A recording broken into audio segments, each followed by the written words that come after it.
The concrete wall of Jefferson High's East Corridor felt cold against Marcus Chun's back as 3 seniors cornered him after 6th period.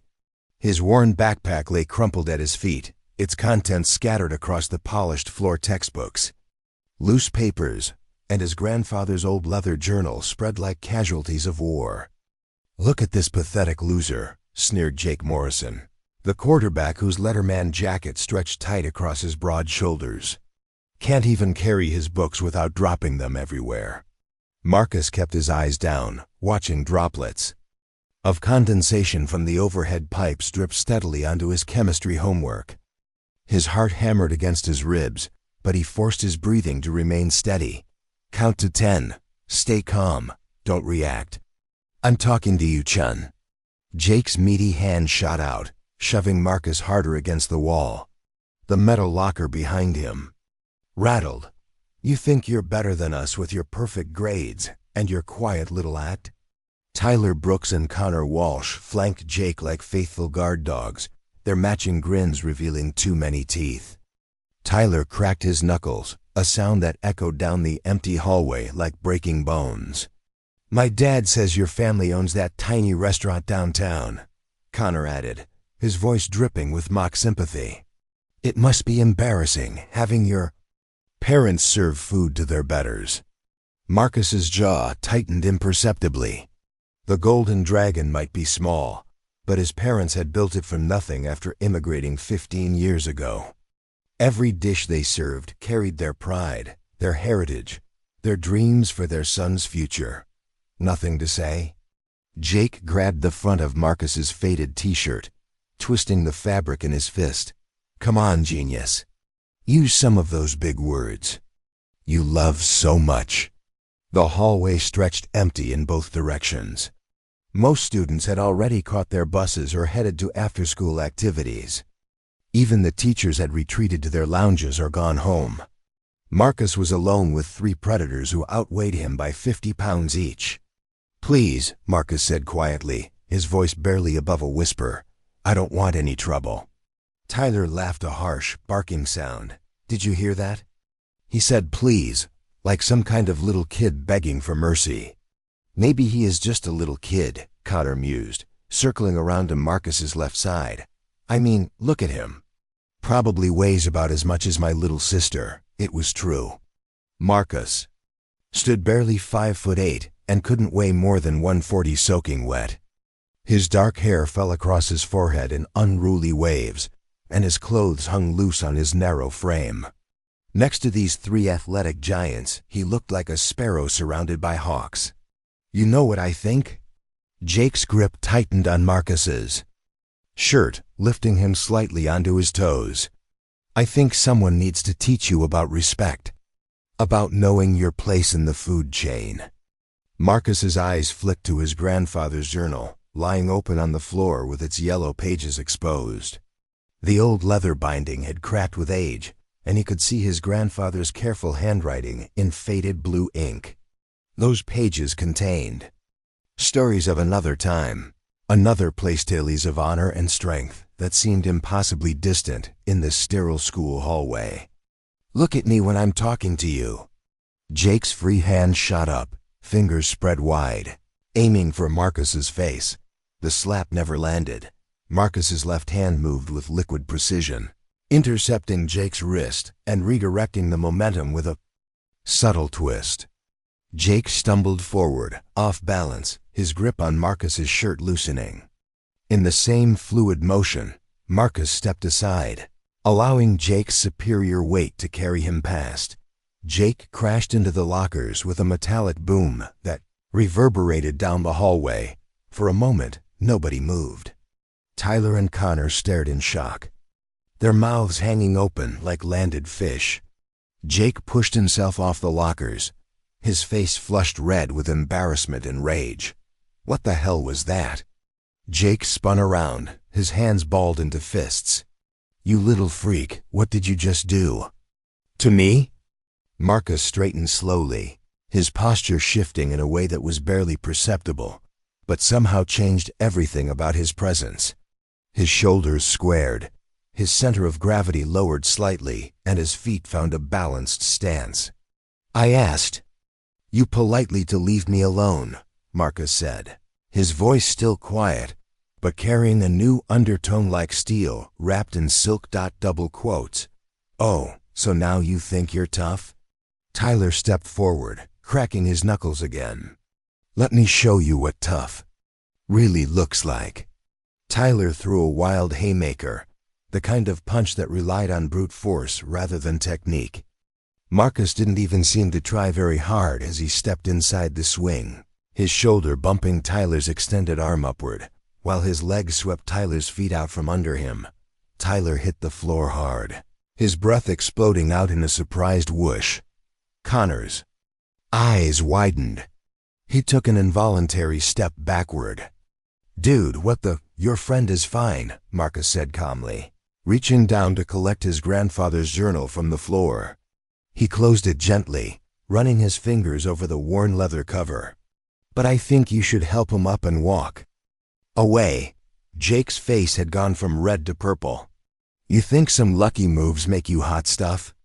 I'm going to break you in half, you little— No, Marcus interrupted, tucking the journal into his backpack with careful reverence.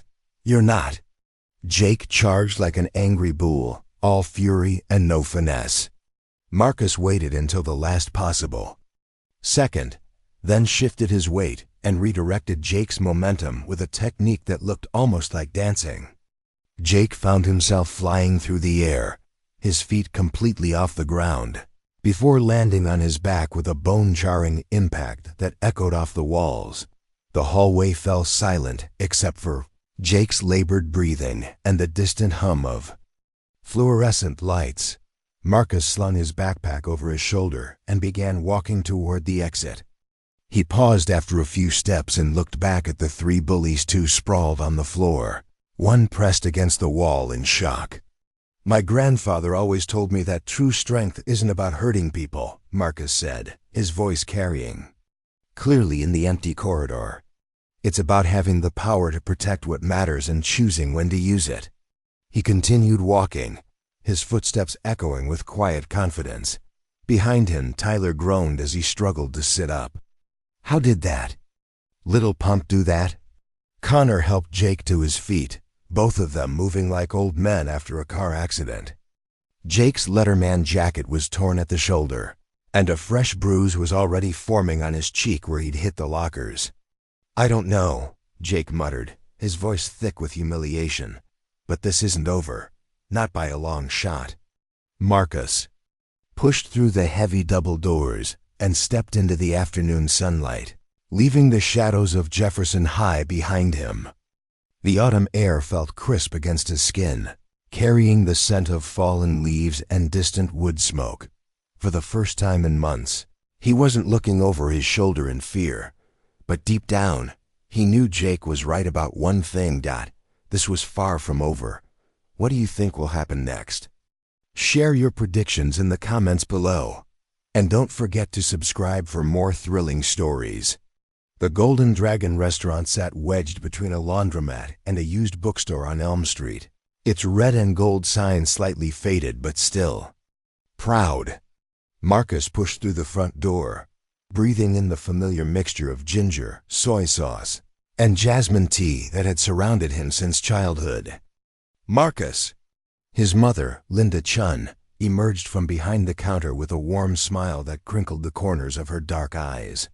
At 52, she moved with the efficient grace of someone who had spent decades balancing plates and managing both a restaurant and a family. You're home early today. Teacher's conference got canceled. Marcus lied smoothly, not wanting to worry her with the afternoon's events. He kissed her cheek and inhaled the comforting scent of her jasmine, perfume mixed with kitchen spices. The restaurant hummed with quiet activity. A handful of customers occupied the red vinyl booths, chopsticks clicking against ceramic bowls as they enjoyed his parents' cooking. In the open kitchen, Marcus could see his father, David, expertly maneuvering a wok over the gas flame, vegetables dancing in the air as he tossed them with practiced precision. How was school? Linda asked. studying her son's face with the penetrating gaze that only mothers possessed. "Fine, Mom, same as always." Marcus set his backpack carefully on a corner table, making sure his grandfather's journal was secure. "Any customers need help with their orders?" Linda's expression softened with pride. Even after difficult days, Marcus always offered to help. "Mrs. Patterson is waiting for her takeout order, and table 6 needs more tea. But first," she reached behind the counter and pulled out a small red envelope. "This came for you today." Marcus recognized the elegant Chinese characters written in silver ink. His heart skipped. "From Grandmaster Liu?" "Open it," Linda said, her eyes bright with curiosity. Marcus carefully tore open the envelope and unfolded the letter inside.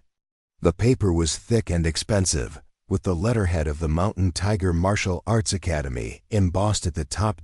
"Dear Marcus, your recent examination has been reviewed by the Council of Masters. After careful consideration of your technical skill, mental discipline, and adherence to our philosophical principles, we are pleased to inform you that you have successfully achieved the rank of 2nd Dan Black Belt in traditional Shaolin Kung Fu. Your ceremony is scheduled for this Saturday at 2 p.m. Please arrive in your formal uniform. Your parents are cordially invited to attend. Remember, the belt is not a destination, but a beginning. True mastery lies not in defeating enemies, but in conquering the weaknesses within ourselves. With respect and honor." Grandmaster Liu Wei. Marcus read the letter twice, his hands trembling slightly. 2nd Dan. After 6 years of training, he had finally achieved the rank that his grandfather had earned before the war forced him to flee China. "What does it say?" Linda asked, though her expression suggested she already suspected. "I passed," Marcus said quietly. 2nd Dan Black Belt." Linda's face lit up like the sunrise. She called out in rapid Mandarin to her husband, her voice carrying across the restaurant with infectious excitement. David looked up from his walk, his weathered face breaking into a huge grin. "My son!" David wiped his hands on his apron and hurried over, enveloping Marcus in a bear hug that smelled of garlic and happiness. "A black belt! Your grandfather would be so proud." Marcus felt his throat tighten with emotion. His grandfather, Chen Wei-ming, had died when Marcus was 12, but his influence continued to shape every aspect of Marcus's life. The old man had started teaching Marcus kung fu when he was barely old enough to walk, turning their garage into a makeshift dojo filled with wooden dummies and meditation cushions. "He always said that martial arts wasn't about fighting," Marcus murmured, thinking of that afternoon's encounter with Jake and his friends. "Your grandfather was a wise man," David agreed. "But he also knew that sometimes good people must be strong enough to protect themselves and others." A customer at table 6 raised her hand, signaling for more tea. Marcus grabbed the ceramic pot and made his rounds, bowing politely to each patron and refilling their cups with practiced grace.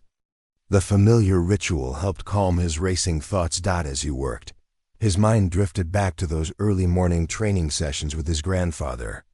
The old man had been patient but demanding, teaching Marcus that every movement had meaning, every technique served a purpose beyond mere violence. Kung Fu means skill through hard work, his grandfather had explained during one particularly grueling session. But true Kung Fu is about developing character. Physical technique without moral foundation is merely dancing. Marcus had absorbed those lessons along with the punches, kicks, and throws. He learned to find balance between strength and gentleness, between confidence and humility. His grandfather had often said that the highest level of martial arts was to win without fighting, to resolve conflicts through wisdom rather than force. But this afternoon, wisdom hadn't been enough. "Marcus," his mother called from behind the counter. "Mrs. Patterson's order is ready." Marcus packaged the steaming containers of sweet and sour pork, fried rice, and spring rolls, then carried them to the elderly woman waiting by the door. Mrs. Patterson had been coming to the Golden Dragon for over a decade, always ordering the Same meal and always paying with exact change. "Thank you, dear," she said, patting Marcus's hand with her papery fingers. "Please tell your parents the food smells wonderful as always." After Mrs. Patterson left, the restaurant settled into its usual early evening rhythm. Marcus helped clear tables and prep vegetables for the dinner rush, but his thoughts kept returning to that moment in the hallway when everything had changed. The look of shock on Jake's face, the way Tyler had hit the floor so hard.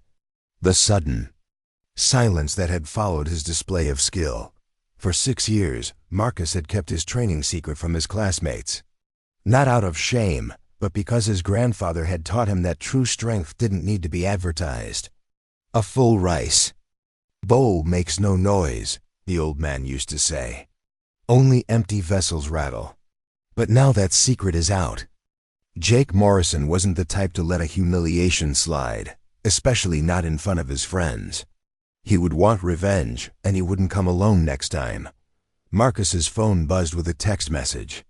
He glanced at the screen and felt his stomach drop. "Unknown number. You that lucky today, Chen. Tomorrow won't be so easy.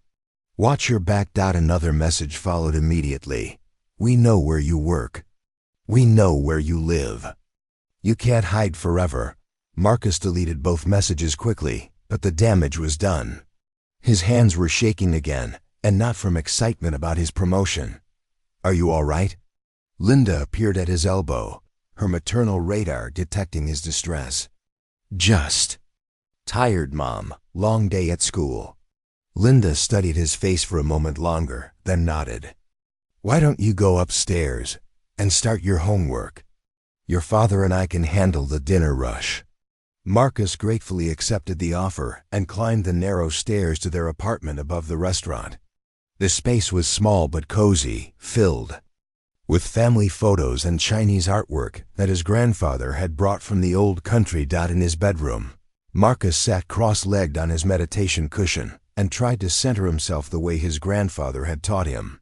But peace remained elusive. Every time he closed his eyes, he saw Jake's furious face and heard the threats echoing in his mind. He pulled out his grandfather's journal and opened it to a random page. The faded blue ink revealed one of his favorite passages. "The superior warrior conquers without fighting. The inferior warrior fights and conquers. The worst warrior fights and is defeated. But sometimes, even the superior warrior must fight to protect what cannot protect itself." Marcus traced the elegant Chinese characters with his finger, wishing his grandfather were here to offer guidance. The old man had lived through war and revolution, had seen the worst that humanity could offer.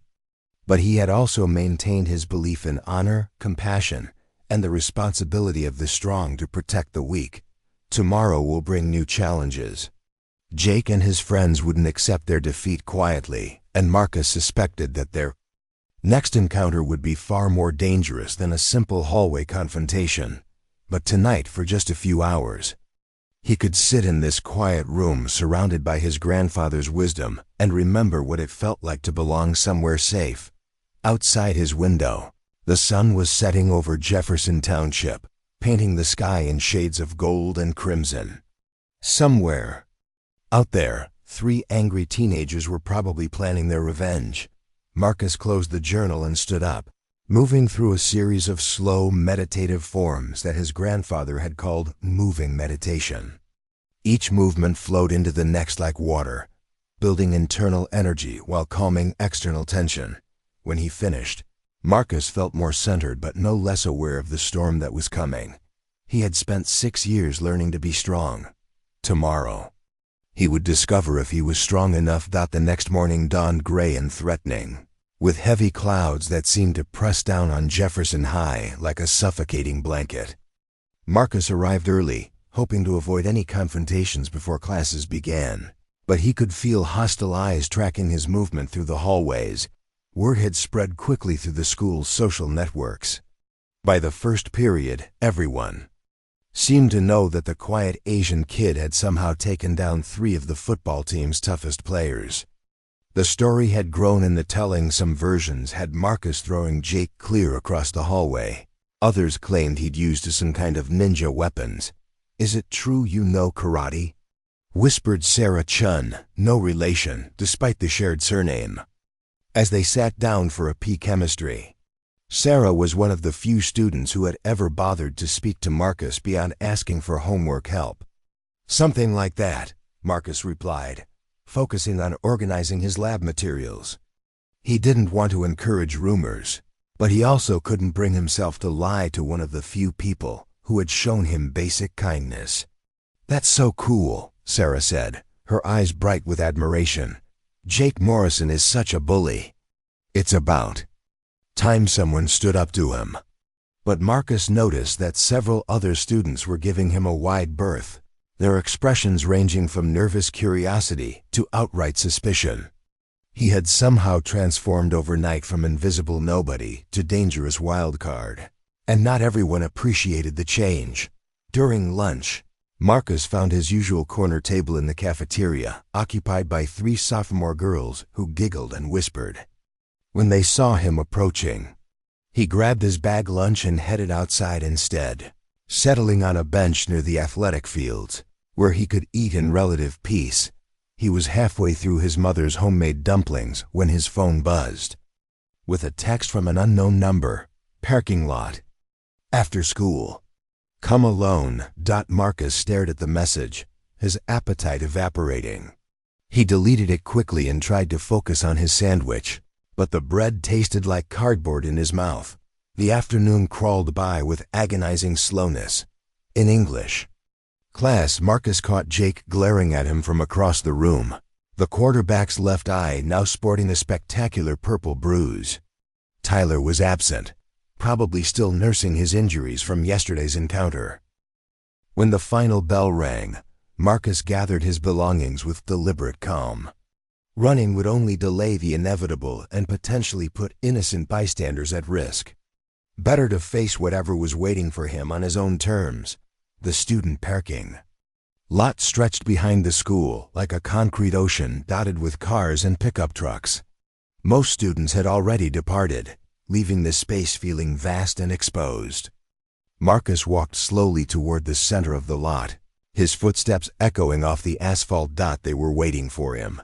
Jake Morrison stood flanked by 5 other members of the football team, including Tyler Brooks, who moved gingerly and kept favoring his left side.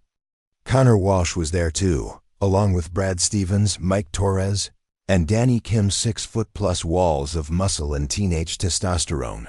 Well, Jake called out as Marcus approached. "Look who decided to show up. I was starting to think you'd chickened out." Marcus stopped about 15 feet away, just outside their immediate reach. "What do you want, Jake?" "What do I want?" Jake's voice rose with mock indignation. "You embarrassed me in front of my friends. You made me look weak. And now the whole school thinks some scrawny little nobody can push around the varsity football team." "I didn't want to fight you," Marcus said calmly. "I still don't." Brad Stevens cracked his knuckles, a sound that seemed to echo in the empty lot. "Too bad, Chen. You should have thought about that before you got lucky yesterday." "Luck?" Tyler stepped forward, his face twisted with anger and humiliation. "You think what you did was luck? I've been wrestling since I was 8 years old. Nobody just gets lucky and throws me around like that." Marcus kept his hands relaxed at his sides, his breathing steady and controlled. 6 against 1. Even with his training, these were serious odds. These boys were athletes in peak physical condition, used to dominate through size and strength. "Last chance," Jake said, pulling out his phone. "Get on your knees and apologize. Tell everyone watching that yesterday was a fluke and you're really just a pathetic little loser. Do that, and maybe we'll only break one arm. Watching?" Marcus glanced around the seemingly empty lot, then noticed the phone cameras pointed in his direction from behind various cars. Jake had planned this as a public humiliation, a way to restore his damaged reputation by broadcasting Marcus's defeat to the entire school. "That's right," Jake grinned, his teeth too white and too sharp. "Smile for the cameras, Chen. Your beatdown is about to go viral." Marcus closed his eyes for a moment, centering himself the way his grandfather had taught him. Find your balance. Trust your training. Protect what matters. When he opened his eyes, something had changed in his posture, his breathing, his entire presence. The 6 bullies seemed to sense it too, because their confident grins faltered slightly. "I won't apologize for defending myself," Marcus said quietly. "And I won't let you hurt anyone else the way you've been hurting me." Jake's face flushed red. "Get him." They came at him in a rush, expecting their overwhelming numbers to end things quickly. But Marcus had spent years learning to fight multiple opponents on wooden posts and rope dummies in his grandfather's makeshift dojo. The first attacker was Mike Torres, a linebacker who relied on brute force. Marcus sidestepped his charge and used Mike's momentum to send him crashing into the side of a parked car. The impact left a significant dent in the door, and Mike slumped to the ground. Clutching his shoulder, Tyler and Brad came next, trying to grab Marcus from both sides. Marcus dropped low, sweeping Tyler's legs while simultaneously driving his elbow into Brad's solar plexus. Both boys went down hard, Tyler clutching his re-injured ribs while Brad gasped for air. Connor and Danny tried to be smarter, circling to attack from different angles. But Marcus flowed between them like water, redirecting their attacks so that they crashed into each other in a tangle of confused limbs that left Jake. The quarterback was bigger, stronger, and more athletic than Marcus could ever hope to be. But he was also angry, emotional, and fighting without discipline or technique. Jake threw a powerful right cross that could have decapitated a smaller opponent. Marcus simply wasn't there when it arrived. He slipped inside the punch, his hands moving in a complex pattern that trapped Jake's arm, while simultaneously disrupting his balance. Jake found himself airborne, rotating through space with dreamlike slowness before crashing to the asphalt. With bone-jarring force, he tried to get up, then thought better of it as Marcus stood over him in a ready stance. "Stay down," Marcus said, his voice carrying an authority that made all 6 bullies freeze. "All of you, stay down." The parking lot fell silent except for the sound of heavy breathing and Danny Kim quietly groaning.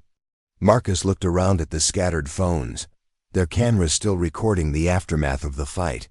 "You want to post this online?" Marcus asked, addressing the hidden observers. "Go ahead. Show everyone what happens when 6 people gang up on one person.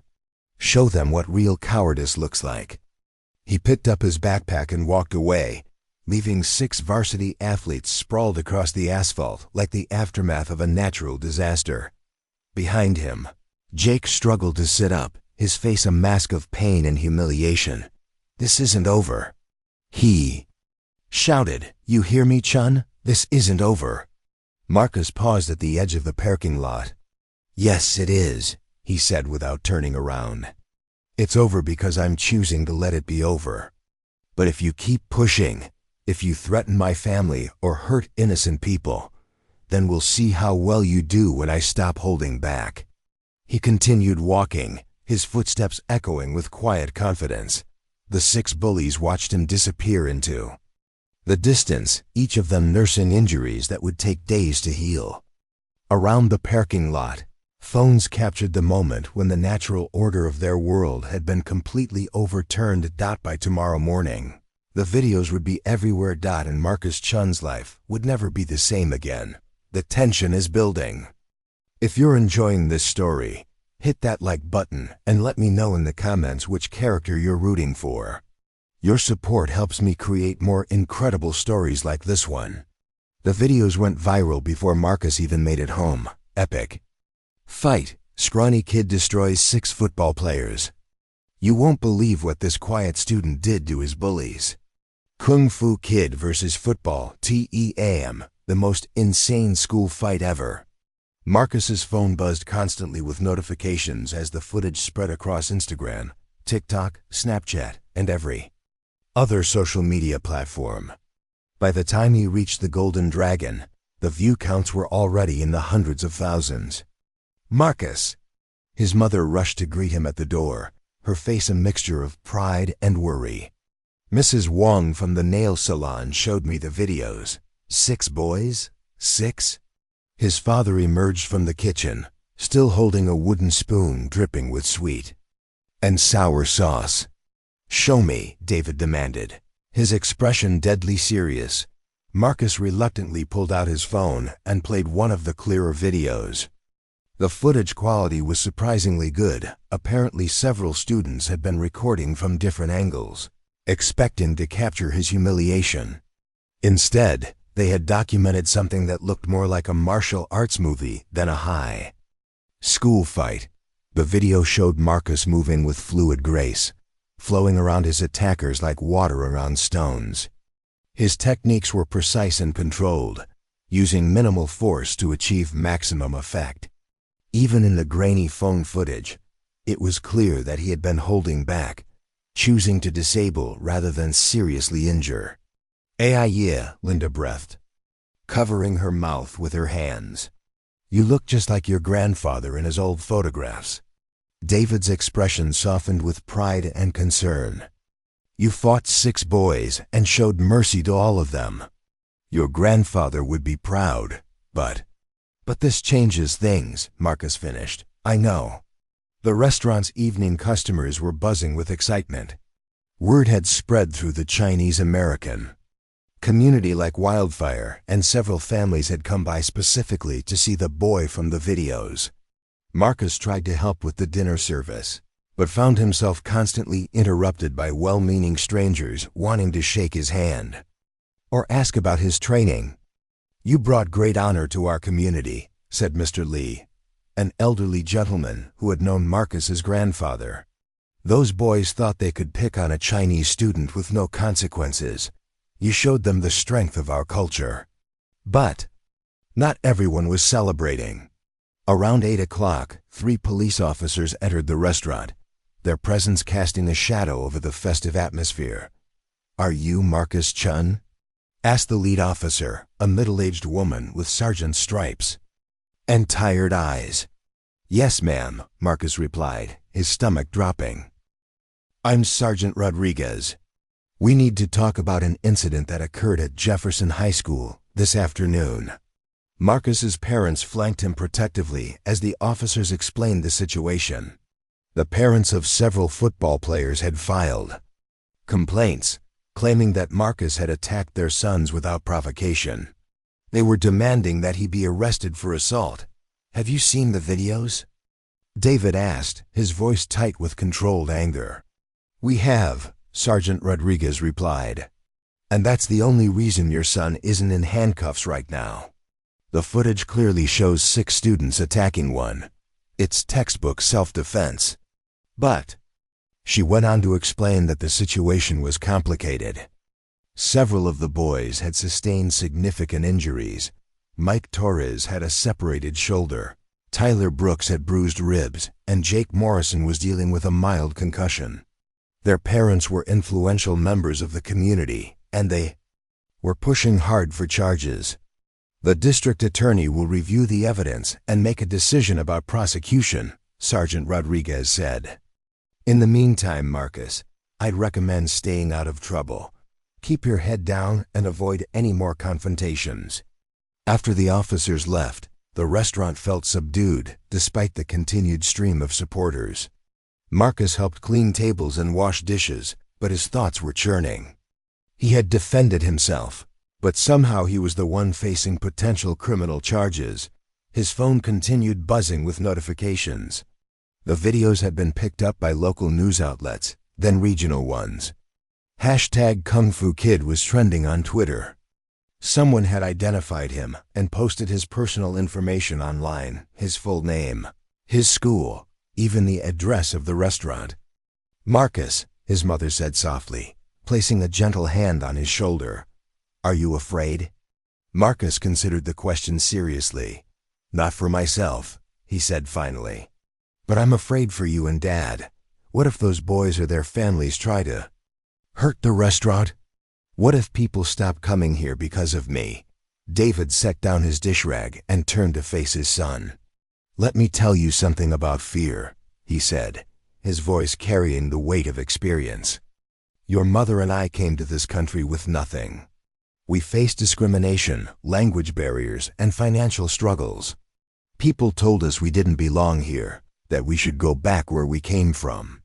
He gestured around the restaurant at the family photos on the walls, the regulars chatting over their meals, the life they had built from courage and determination.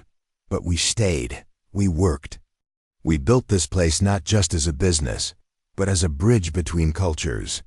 And now our son has shown the world that Chinese Americans don't have to accept being victims. Linda nodded emphatically. "Your grandfather always said that a family's honor is measured not by what they avoid, but by what they're willing to face together." Marcus felt a warmth spreading through his chest that had nothing to do with the restaurant's kitchen heat.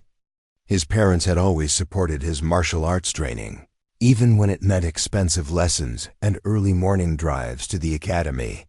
But now he understood that they had been preparing for this moment all along, the moment when their quiet, studious son would need to stand up and be counted. Around 10 o'clock, as they were closing the restaurant, a familiar figure appeared. At the front door, Grandmaster Lu Wei stood in the yellow glow of the streetlights, his presence immediately commanding respect despite his modest height and simple clothes. "Shifu," Marcus said, bowing deeply as his teacher entered. "Grandmaster." Lu was in his 70s, with silver hair and eyes that seemed to contain depths of wisdom accumulated over decades of training and teaching. He had been Marcus's grandfather's closest friend in China, and after the old man's death, he had become Marcus's primary martial arts instructor. "I saw the videos," Grandmaster Lu said without preamble. 6 opponents. You controlled your anger, used minimal force, and showed mercy to those who showed you none. Your technique was flawless, but more importantly, your character was tested and found strong. Marcus felt a flush of pride at his teacher's approval, but Grandmaster Lu's expression remained serious. However, the old master continued, "You have also created a great disturbance. The videos have been seen by millions of people. News crews are calling the academy. Reporters want interviews. You have drawn attention to our art and our community." "I'm sorry, Shifu," Marcus said, bowing again. "I tried to avoid the fight, but—" "No apologies," Grandmaster Lu interrupted. "You faced an impossible situation and chose the path of righteousness. But now you must be prepared for the consequences." The old master walked slowly around the restaurant, his hands clasped behind his back as he examined the family photos and Chinese artwork that decorated the walls. "Your grandfather once told me that the hardest part of being strong is knowing when to use that strength," he said finally. "You have passed that test, but greater challenges lie ahead." He turned to face Marcus directly, his eyes intense and penetrating. "Tomorrow is your black belt ceremony. After seeing your actions today, the Council of Masters has decided to present you with a special honor, the traditional red sash that recognizes not just technical skill, but moral courage under pressure." Marcus's eyes widened. The red sash was legendary, awarded only to students who had demonstrated the highest principles of martial arts philosophy in real-world situations. His grandfather had earned one in China during the war, but Marcus had never dreamed he might be considered worthy of such recognition. "But with honor comes responsibility," Grandmaster Lu continued. "People will look to you as an example. Other students will seek you out, hoping to learn from you. And some will challenge you, hoping to prove themselves by defeating the Kung Fu Kid." The old master's expression softened slightly. "Are you prepared for that burden?" Marcus looked around the restaurant at his parents, who had sacrificed so much to give him opportunities. At the photos of his grandfather, who had carried the traditions of their culture across an ocean. At the community that had embraced and supported his family. "I'll do my best to honor our art and our values," Marcus said firmly. "Whatever comes next, I'll face it with courage and integrity." Grandmaster Liu smiled for the first time that evening, the expression transforming his weathered features. Then you are ready for what lies ahead. As his teacher prepared to leave, Marcus asked, the question that had been weighing on his mind all evening. Shifu, do you think I did the right thing? Grandmaster Liu paused at the door, considering the question with the gravity it deserved. Your grandfather once said that the measure of a martial artist is not how many fights they win, but how many fights they prevent. Today, you prevented 6 bullies from hurting other innocent students. You showed them that their victims are not helpless. You gave hope to every person who has ever been picked on or pushed around. He placed a gentle hand on Marcus's shoulder.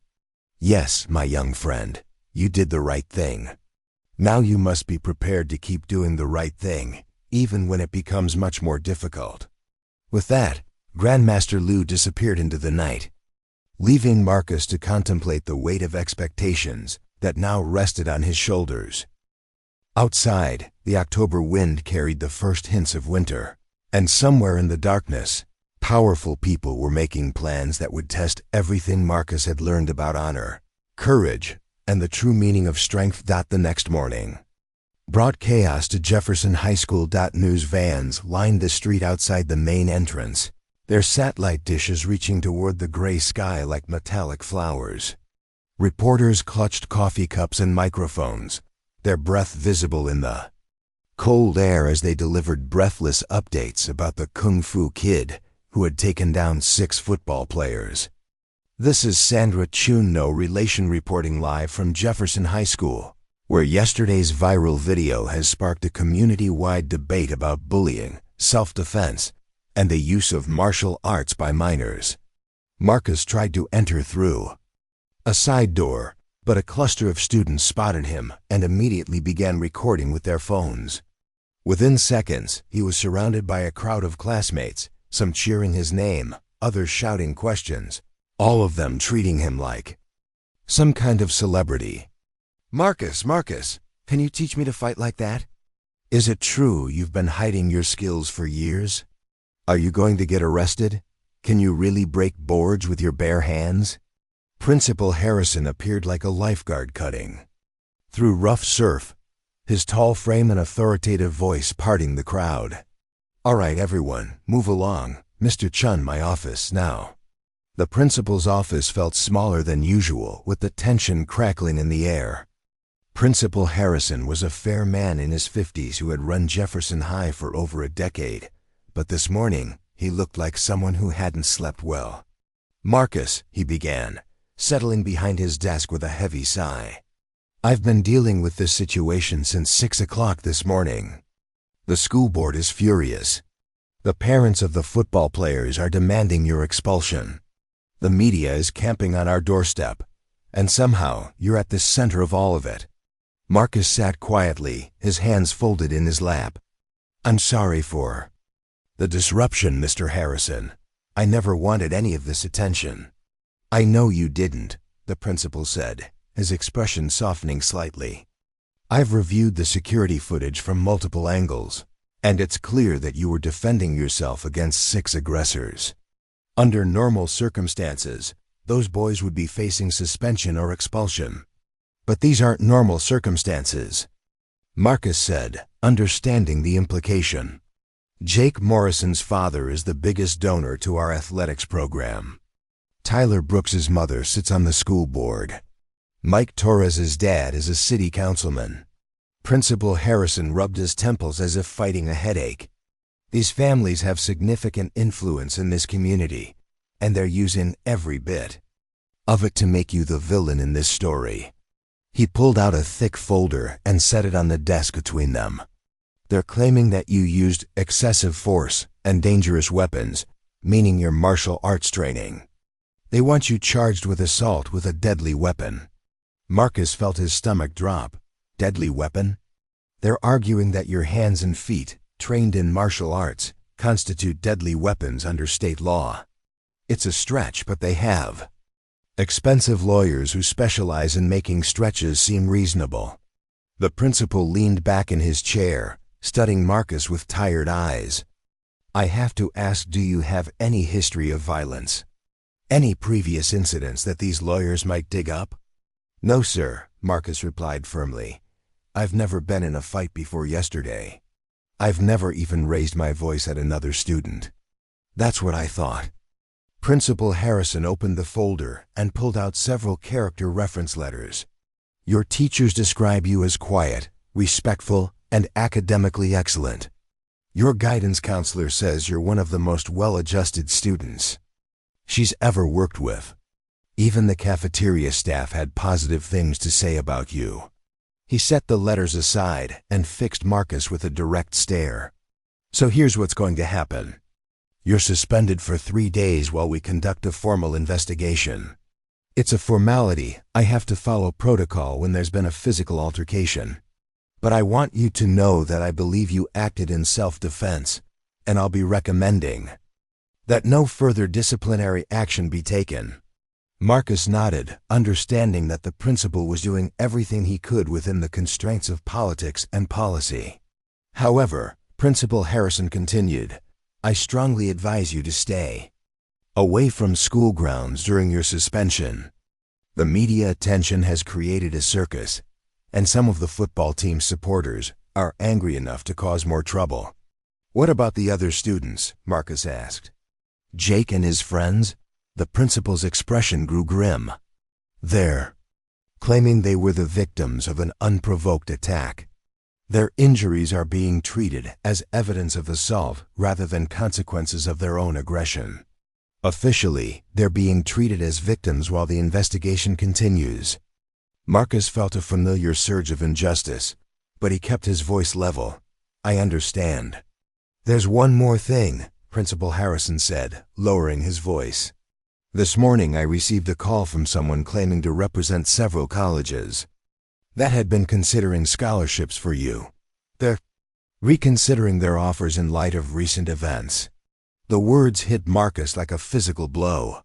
His academic achievements and perfect attendance record had earned attention from several prestigious universities. Those scholarships represented his family's dreams, a chance for him to attend schools they could never afford, to build a future that justified all their sacrifices. They're scared of the publicity, the principal explained gently. Right or wrong, institutions of higher learning tend to avoid controversy. Marcus sat in stunned silence for a moment, processing the full scope of the consequences. Defending himself had cost him not just his immediate peace, but potentially his entire future. I'm sorry, Marcus, Principal Harrison said sincerely. You did nothing wrong, but sometimes the world punishes people for doing the right thing. It's not fair, but it's reality. Marcus stood slowly, shouldering his backpack with careful dignity. Thank you for being honest with me, Mr. Harrison. And thank you for believing in me. Keep your head up, son. This storm will pass, and when it does, people will remember that you stood up for what was right. Marcus left the school through a back exit, avoiding the media circus at the front entrance.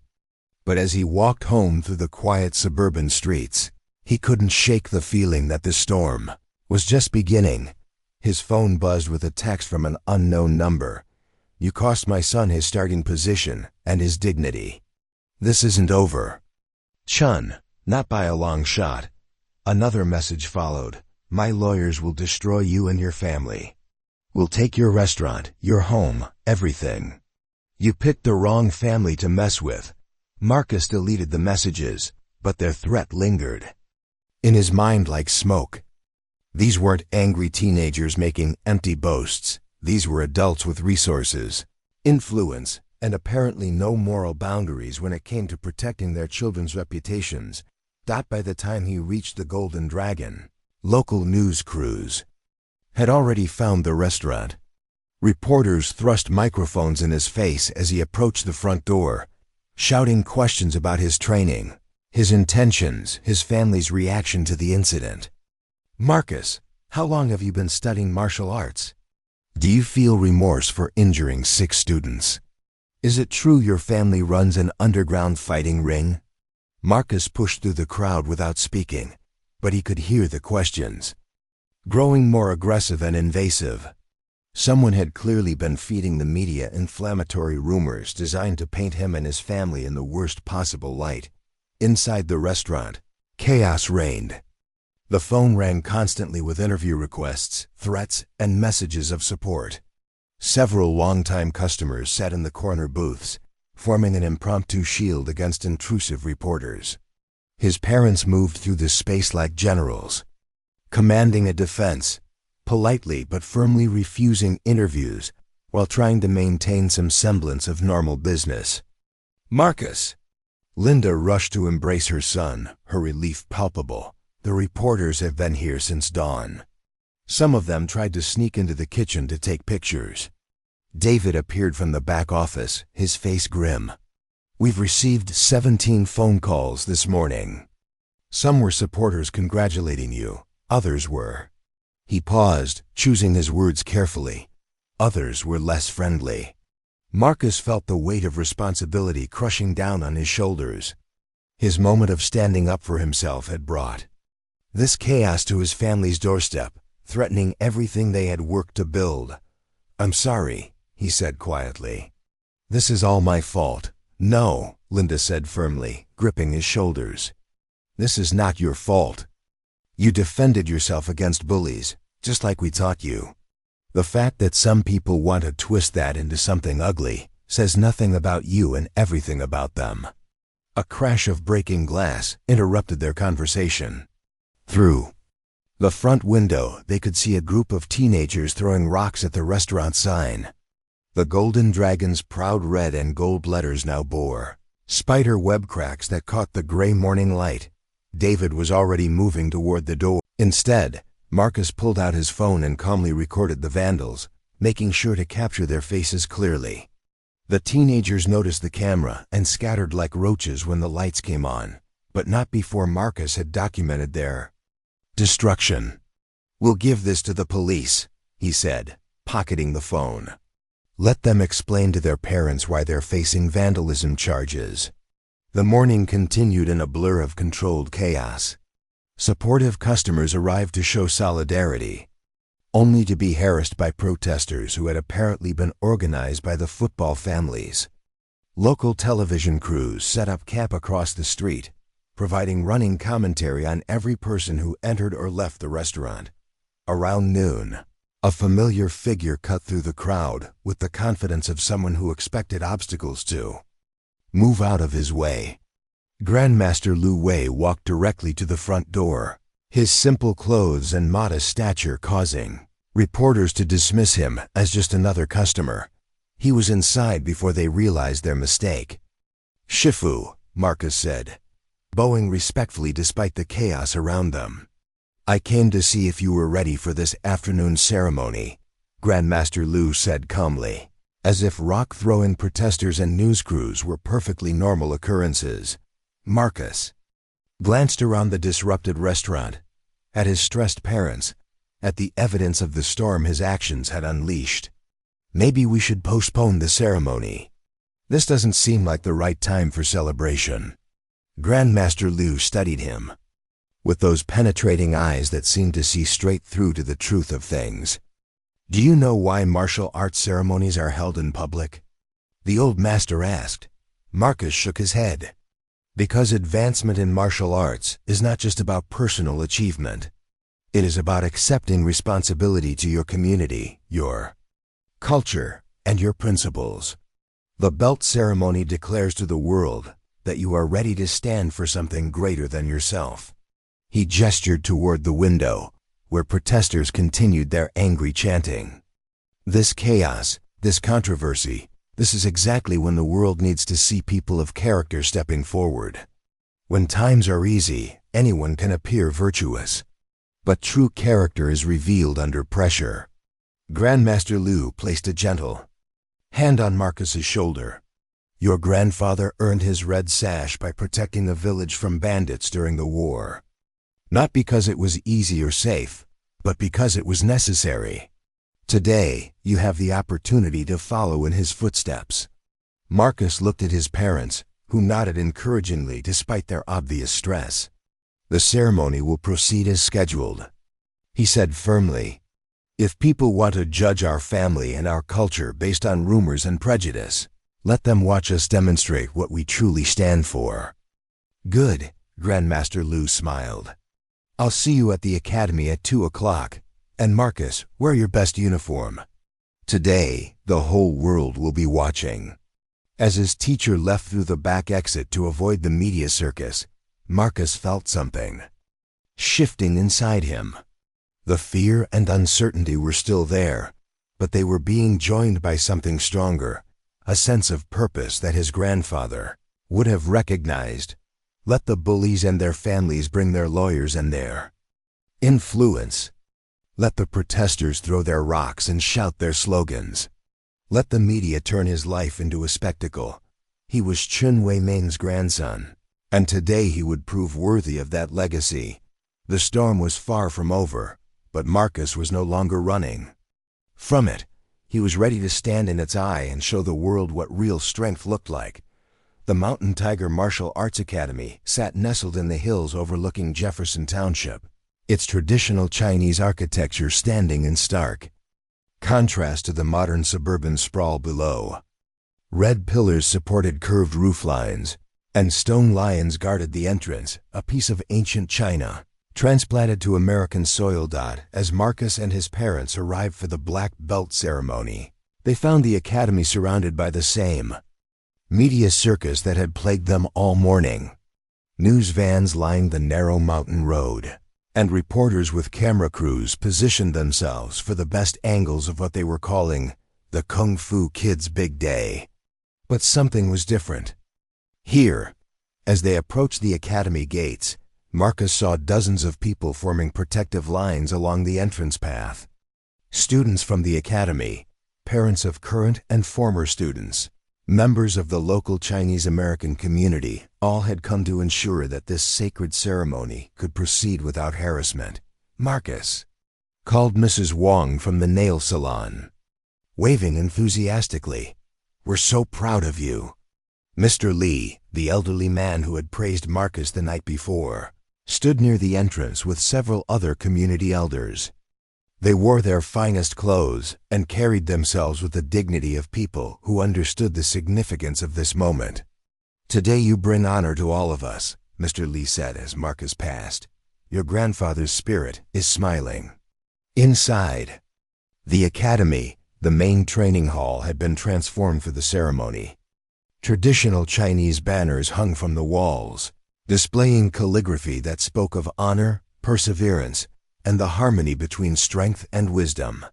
The wooden floors gleamed with fresh polish, and the scent of sandalwood incense filled the air. About 50 people had gathered for the ceremony: students, families, and honored guests who understood the deeper meaning of what was about to occur.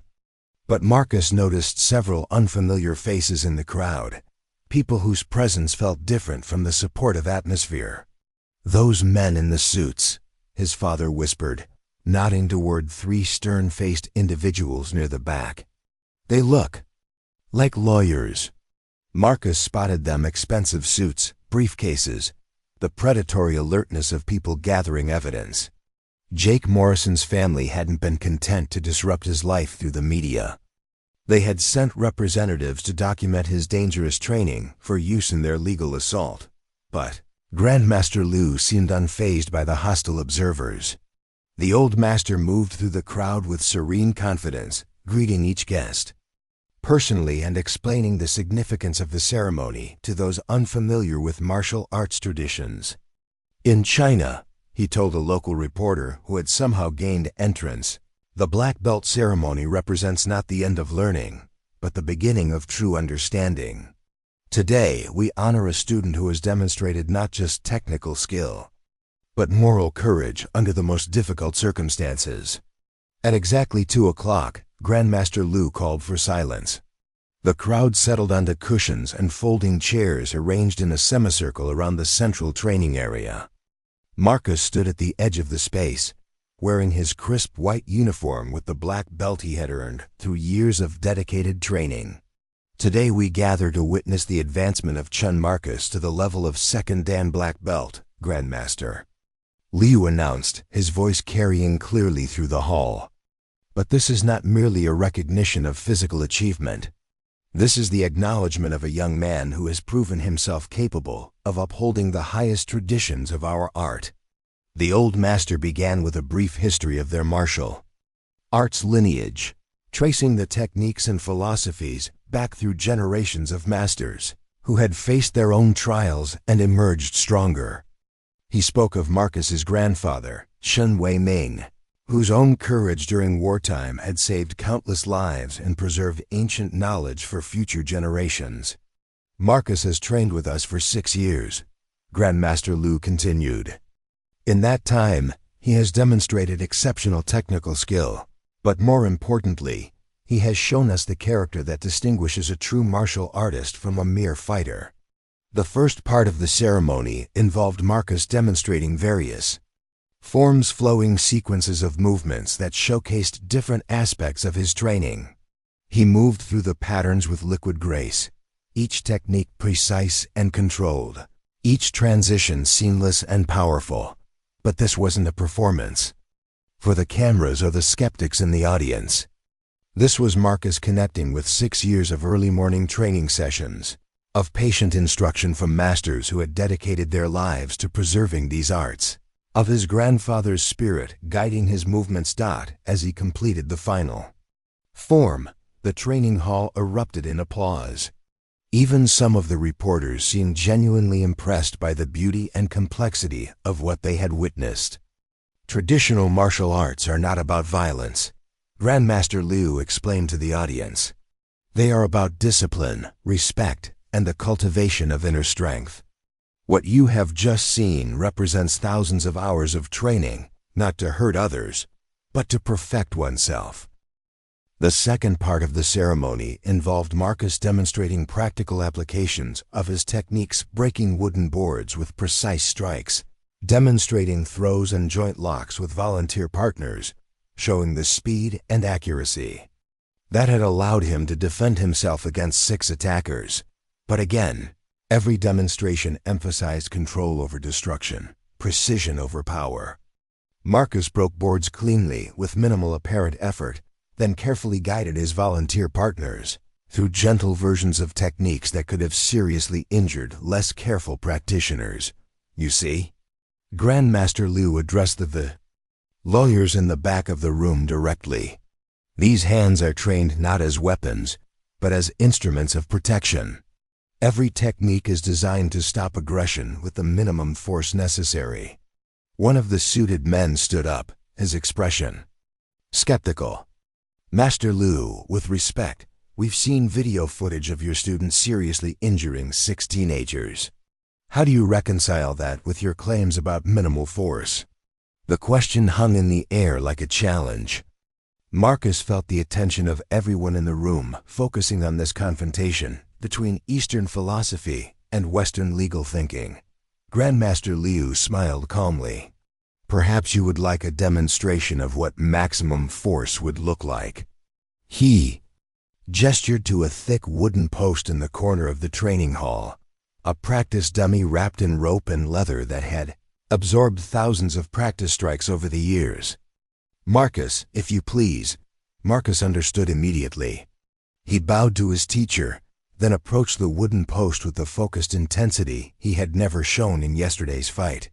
His breathing deepened, his stance shifted, and something dangerous flickered in his eyes. The strike, when it came, was faster than human vision could follow. The wooden post, thick as a telephone pole and reinforced with metal supports, exploded into splinters with a sound like a gunshot. The pieces scattered across the training floor, leaving only a shattered stump in the metal base. The training hall fell absolutely silent. That, Grandmaster Liu said calmly, is what maximum force looks like. Now perhaps you understand why we were so pleased that Marcus chose to show mercy to his attackers. The lawyer sat down heavily, his face pale. The final part of the ceremony was the presentation of rank and honors. Marcus knelt in the center of the training hall as Grandmaster Liu and 2 other senior masters approached carrying a red silk sash, the traditional symbol of moral courage that Marcus's grandfather had earned decades earlier. "Chen Marcus," Grandmaster Lu intoned formally, "you have proven yourself worthy not only of advancement in rank, but of the special recognition reserved for those who embody the highest ideals of our art." As the red sash was placed around Marcus's waist, the old master spoke quietly, his words meant only for his student. "Your real test begins now," he whispered. "This ceremony will be broadcast around the world. People will seek you out, some to learn from you, others to challenge you. You must remain humble in victory and gracious in defeat. You must remember that your strength exists to protect others, not to elevate yourself." Marcus nodded solemnly, feeling the weight of the sash and the expectations it represented. As the ceremony concluded and the guests began to mingle, Marcus noticed that the hostile observers had quietly departed. The lawyers had gotten what they came for, evidence of his training and capabilities, but they had also received an education in the philosophy that guided his actions. "How do you feel?" his mother asked, embracing him with tears of pride in her eyes. "Grateful," Marcus replied honestly. "And a little scared." "Good," said a familiar voice behind him. Marcus turned to see Sarah Chen from his chemistry class, accompanied by several other students from Jefferson High. "We skipped school to be here," Sarah said with a grin. "Don't tell anyone, but we wanted to see what all the fuss was about." "And?" Marcus asked. "And now I understand why Jake Morrison and his friends look so terrified in the videos," said Tommy Rodriguez, a sophomore who had been bullied by the football team earlier in the year. "You could have hurt them seriously, but you chose not to." More students began approaching kids who had been victims of bullying, others who had simply been inspired by seeing someone stand up for themselves. They peppered Marcus with questions about training, about finding the courage to face their fears, about the difference between violence and self-defense. As Marcus answered their questions, he began to understand what Grandmaster Lu had meant about responsibility. These young people weren't just curious about martial arts, they were looking for hope, for proof that they didn't have to accept being victims. Outside, the media was still broadcasting live updates about the Kung Fu Kids black belt ceremony. But inside the academy, something more important was happening. A community was forming around the idea that strength should protect the weak, that courage could be learned, and that standing up for what was right was always worth the cost. The storm outside was still raging. Tomorrow would bring new challenges, new threats, new attempts to tear down what Marcus and his family had built. But today, surrounded by people who understood the true meaning of martial arts, Marcus felt ready for whatever came next. He was no longer just defending himself. He was defending an ideal that was bigger than any individual fight. And that made all the difference in the world. Monday morning arrived with the force of a sledgehammer. The videos from Marcus's black belt ceremony had gone even more viral than the original fight footage, with the wooden post-demonstration being shared millions of times across every platform. Commentary ranged from awed respect to fearful condemnation, but everyone agreed on one thing: the quiet kid from Jefferson High was far more dangerous than anyone had imagined. Marcus woke to find news crews camped outside his family's apartment, their cameras trained on every window. Protesters had returned with larger signs and louder voices, chanting slogans about violent youth and dangerous immigrants. Counter-protesters had arrived to support the Chen family, creating a tense standoff that required police supervision. "You can't leave the apartment," his father said grimly, peering through the blinds at the chaos below. "There must be 200 people down there." The phone had been ringing constantly since dawn. Interview requests from national news programs, threats from anonymous callers, offers from talent agents wanting to represent the Kung Fu Kid. Linda had finally unplugged it altogether, leaving them isolated in their own home. "The restaurant is closed today," David announced, his voice heavy with frustration. Too many people, too much chaos. We can't serve customers in that environment. Marcus felt his heart sink.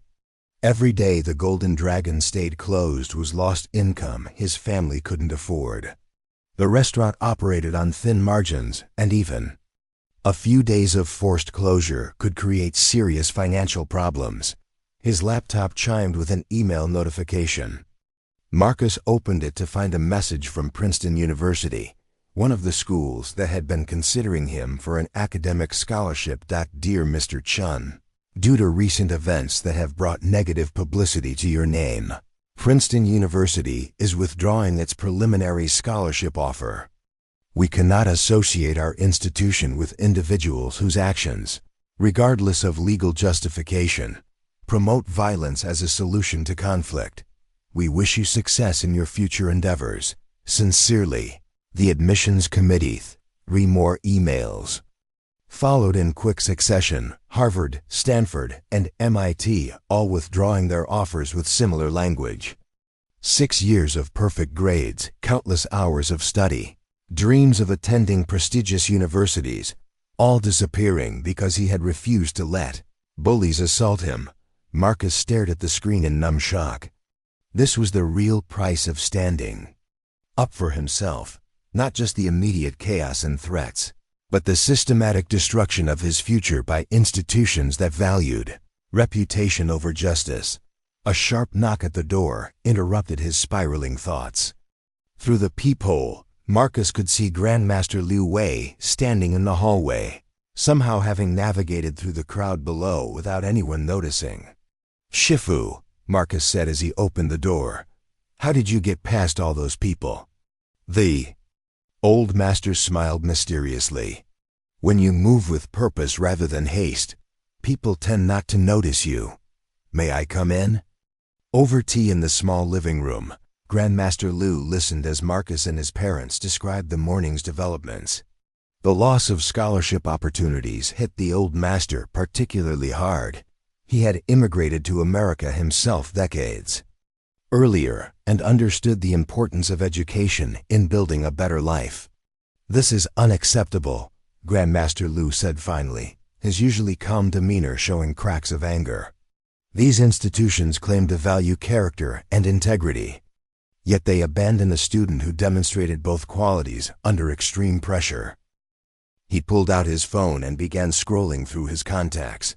I have taught martial arts for 40 years. Many of my former students have gone on to positions of influence: judges, business leaders, university administrators. It's time to call in some favors. Shifu, you don't need to, Marcus began. Yes, I do, the old master interrupted firmly. Part of being a teacher is protecting students from consequences they don't deserve. You defended yourself and others with honor. You showed mercy to those who showed you none. If that's not the kind of character these schools want, then perhaps they don't deserve students of your caliber. While Grandmaster Liu made his calls, Marcus turned on the television to see how the story was being covered by national media. The results were both fascinating and horrifying. Conservative commentators were using him as an example of everything wrong with modern youth, claiming that his excessive response to being bullied demonstrated a dangerous lack of respect for authority. Liberal commentators defended his right to self-defense, but worried about the implications of militarizing children through martial arts training. Nobody seemed interested in the simple truth that a good kid had been pushed too far and had responded with remarkable restraint given his capabilities. Look at this, Linda called from the kitchen window. More cars are arriving. Marcus joined his mother and watched as several expensive vehicles pulled up outside the restaurant. Men in expensive suits emerged, the same lawyers who had observed his black belt ceremony, along with others who radiated the cold professionalism of corporate legal teams. They're measuring the building, David observed, his voice tight with worry. The lawyers were indeed walking around the Golden Dragon with measuring tapes and cameras, documenting every aspect of the property. One of them was taking pictures of the cracked sign that vandals had damaged. while another interviewed the protesters about the threatening atmosphere created by the Chen family's presence in the neighborhood. Marcus's phone buzzed with a text from Jake Morrison, enjoying your fame, Chen. My dad's lawyers are about to take everything your family owns. Hope defending yourself was worth destroying your parents' dreams. Before Marcus could respond, another message arrived from a different number. We know where you live. We know your schedule. Accidents happen to people who make powerful enemies. They're building a case, Marcus realized, showing the messages to his parents. They're going to claim that our presence in the neighborhood creates a public safety hazard. They want to force us out of business and out of town. The systematic nature of the assault was becoming clear. This wasn't just about revenge for a schoolyard fight. This was about teaching anyone who might challenge the established order that resistance carried a price too high to pay. David's face hardened with an anger Marcus had rarely seen from his normally gentle father. 40 years ago, my parents fled China because they refused to bow to corrupt officials who thought power gave them the right to destroy innocent families. I will not let my son's courage be punished by the same kind of bullies wearing better suits. He reached for his phone and began dialing. Time to call our own lawyers. But even as his parents began organizing their defense, Marcus felt the weight of responsibility crushing down on his shoulders. Every person standing in the street below was there because of his actions. Every threat against his family, every financial loss, every moment of chaos, all of it traced back to his decision to fight back. Instead of accepting another beating, had he made the right choice? Or had his pride and his grandfather's teachings led him to destroy everything his family had built? A gentle hand on his shoulder interrupted his dark thoughts. Grandmaster Liu had finished his phone calls and was studying Marcus with those penetrating eyes that seemed to see straight through to the truth. Regret is a poison that weakens the spirit, the old master said quietly. You acted with honor. When faced with an impossible situation, the consequences you face now are not the result of your actions, but of the moral cowardice of those who would rather punish the victim than confront the real problem. He gestured toward the window, where the crowd continued its angry demonstration. Your grandfather faced worse than this in China.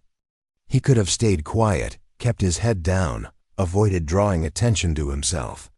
Instead, he chose to stand up for what was right, knowing it would cost him everything he had built. Grandmaster Liu pulled an old photograph from his wallet, a black and white image of a young man in a martial arts uniform, standing proudly beside an elderly master. Marcus recognized his grandfather's face, decades younger, but with the same determined expression he had seen in family photos. This was taken the day your grandfather earned his red sash, the old master explained. 3 days later, the authorities came to arrest him for disturbing social order. He spent 2 years in prison, then fled to America with nothing but the clothes on his back and the techniques in his mind. The old master's voice grew softer but more intense. He never regretted standing up for what was right, even when it cost him his home, his business, his entire life in China, because he understood that some things are more important than personal comfort. Marcus stared at the photograph, seeing his grandfather's young face looking back at him across the decades. The same choice, the same consequences, the same decision to pay the price for doing what was right. What happened to the people he protected? Marcus asked. They lived, Grandmaster Liu replied simply. Families that would have been destroyed by bandits were able to rebuild their lives. Children grew up safe because your grandfather was willing to stand between them and danger. And eventually, those children had children of their own, who remember the stories of the young martial artist who refused to let evil triumph. The old master returned the photograph to his wallet and stood to leave. The storm you face now will pass, Marcus. But the example you set by standing up to bullies will inspire others for generations. That is the true legacy of courage, not the immediate consequences, but the long-term impact on everyone who witnesses it. As Grandmaster Liu prepared to depart, he paused at the door with one final piece of advice. Tonight, go to your grandfather's journal. Read the entry from December 15th, 1943. I think you'll find it relevant to your current situation. After his teacher left, Marcus retrieved the worn leather journal from his backpack and carefully turned the yellowed pages until he found the date Grandmaster Liu had mentioned. His grandfather's careful handwriting told a story that made Marcus's current troubles seem small by comparison. Today, the authorities came to the village looking for me. They offered rewards to anyone who would reveal my location. Some of the families I had protected were tempted by the money. They are poor and desperate, and I understand their situation, but the children remember. The ones I saved from the bandits 2 years ago are now old enough to understand what really happened. They have told their friends, their relatives, their neighbors about the day someone stood up for them when no one else would. Li Wei, only 8 years old when I saved his family, brought me food and warned me about the authorities. Teacher Chen, he said, my father is afraid to help you, but I remember what you did for us. I remember that you were the only one who wasn't afraid. This is why we train. Not for ourselves, but for the children who are watching. They need to see that good people can be strong, that right can triumph over might, that courage is not the absence of fear, but action in spite of fear. Whatever happens to me, those children will remember. And someday, when they face their own impossible choices, they will remember that someone once stood up when it mattered. That memory will make them stronger. Marcus closed the journal with trembling hands, his grandfather's words echoing in his mind. Outside, the protesters continued their chanting. The lawyers continued their measures, and the media continued their speculation. But inside this small apartment above a family restaurant, a young man finally understood the true weight and meaning of the choice he had made. He wasn't just fighting for himself anymore. He was fighting for every kid who had ever been bullied, every family that had ever been threatened, every person who had ever wondered if standing up for what was right was worth the cost. And that fight was just beginning. Tuesday brought an unexpected visitor to the Golden Dragon. Detective Sarah Martinez of the Jefferson Township Police Department arrived just after sunrise, her unmarked car sliding quietly through the crowd of protesters and media that had become a permanent fixture outside the restaurant. Unlike the hostile lawyers and aggressive reporters, she moved with the calm professionalism of someone who dealt with real problems rather than manufactured.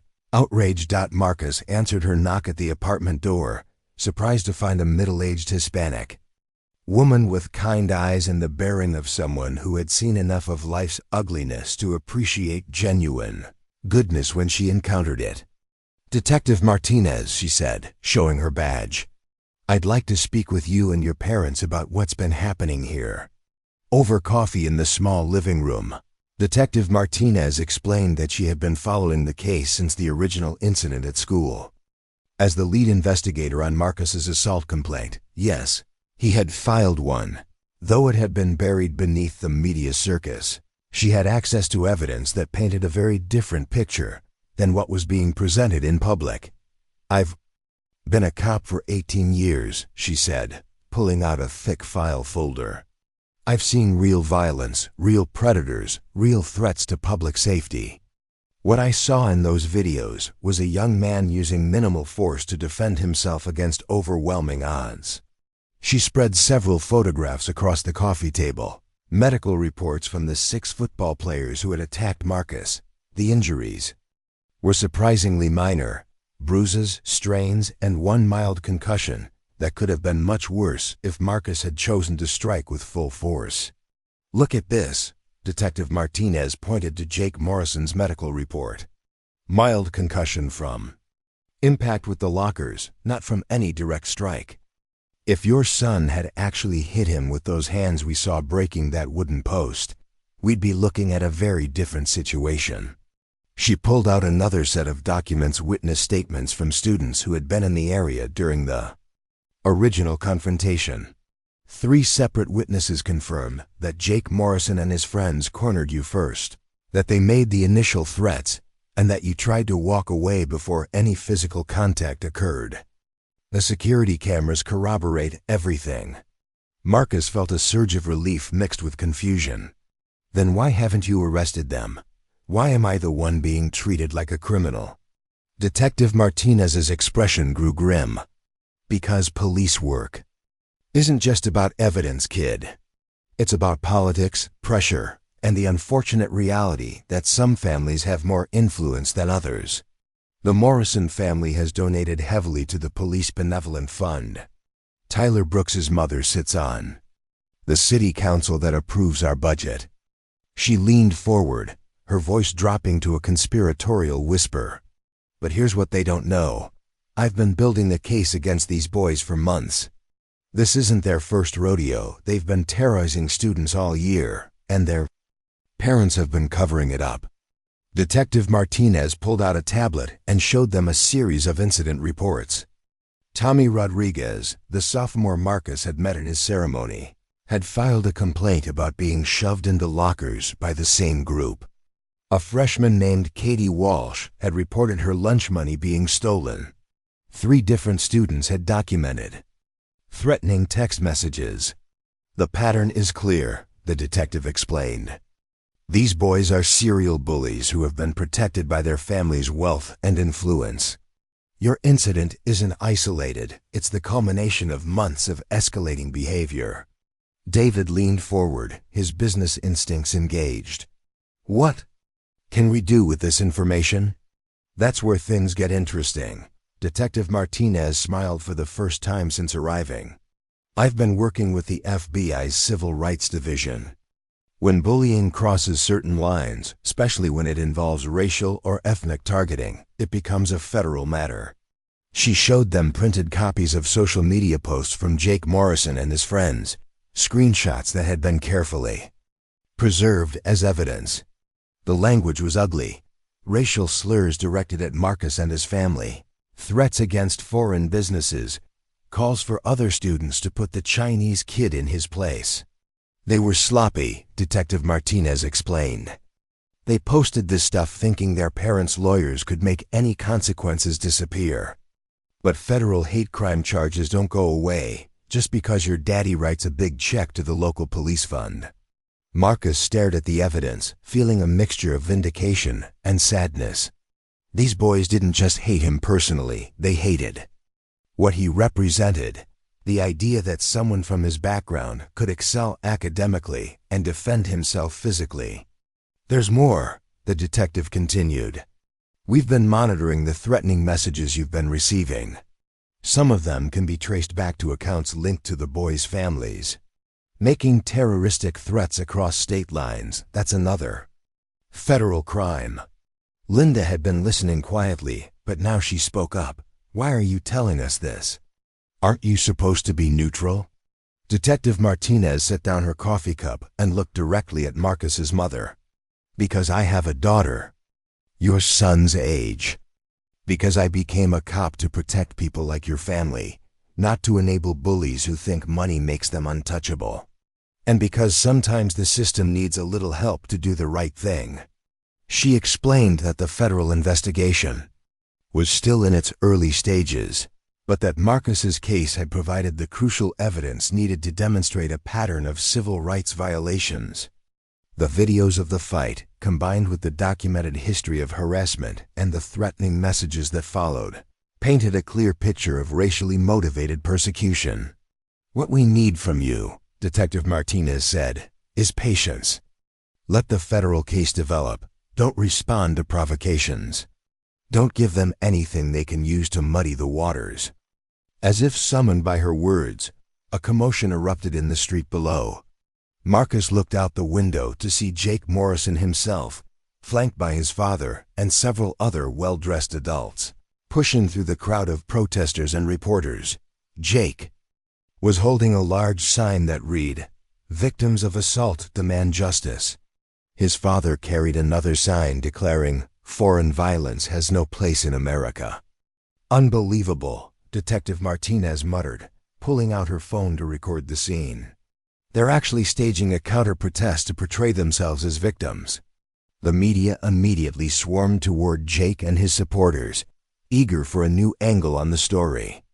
Cameras rolled as Jake gave an emotional interview, claiming that he and his friends had been brutally attacked by a trained fighter, and that the community needed protection from dangerous foreign martial arts. "My friends and I were just trying to have a conversation with Marcus Chen," Jake said to the cameras, his face the picture of wounded innocence. "We wanted to understand why he was always so antisocial, so hostile toward American students. When we approached him, he exploded into violence without any provocation." Marcus watched in amazement as Jake completely rewrote the events of that day. According to this version, the 6 football players had been conducting some kind of cultural outreach, only to be savagely attacked by a racist foreign student who hated Americans. "The worst part," Jake continued, his voice breaking with manufactured emotion, "is that he seemed to enjoy hurting us. He was smiling while he threw us around like we were nothing. That's not normal behavior. That's the behavior of someone who has been trained to see violence as acceptable." Marcus felt his anger rising, but Detective Martinez placed a calming hand on his shoulder. "Let him talk," she said quietly. "Every lie he tells on camera is another piece of evidence for the federal case." Jake's father took over the narrative, his voice carrying the authority of wealth and position. "We're not just talking about a schoolyard fight here.